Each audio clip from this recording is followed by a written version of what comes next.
Maine Secretary of State Shenna Bellows today has confirmed the Libertarian Party as a qualified party in the state. According to the Secretary of State's office, the party submitted a form to enroll earlier this month.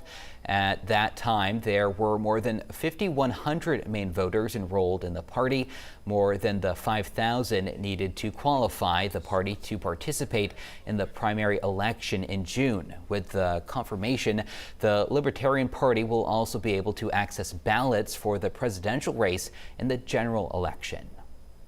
In Washington, House Speaker Mike Johnson and Senate Majority Leader Chuck Schumer have come to an agreement on a $1.66 trillion deal to fund the government for the year. But getting that proposal passed will not happen before parts of the government run out of money early Saturday morning. Now, the work to get a short-term funding bill is underway, something not everyone is for. NBC's Alice Barr has the latest from Washington. Congress appears poised to prevent a partial government shutdown this weekend by passing a bill to fund the government through early March. The Senate voting first. The bill is passed. This is what the American people want to see. Both sides working together and governing responsibly. But not everyone is on board. Today we are gathered once again to kick the can down the road.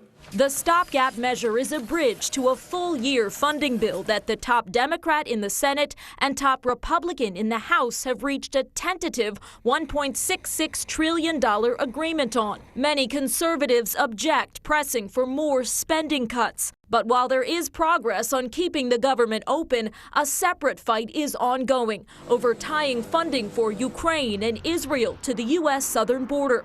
Top congressional leaders from both parties met at the White House yesterday pushing for a breakthrough. I think the vast majority of members of Congress support aid to Ukraine.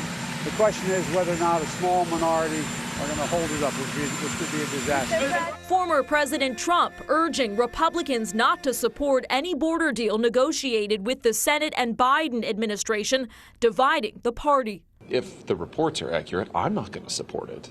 To lose this opportunity to get it passed into law, I think is malpractice. A clash on Capitol Hill becoming a presidential proxy war, testing the influence of President Biden and former President Trump. This is the third stopgap measure since this past September as a divided Congress struggles to agree on full-year government funding bills. The House Speaker says lawmakers just need a little more time for the process to play out. In Washington, Alice Barr, NBC News.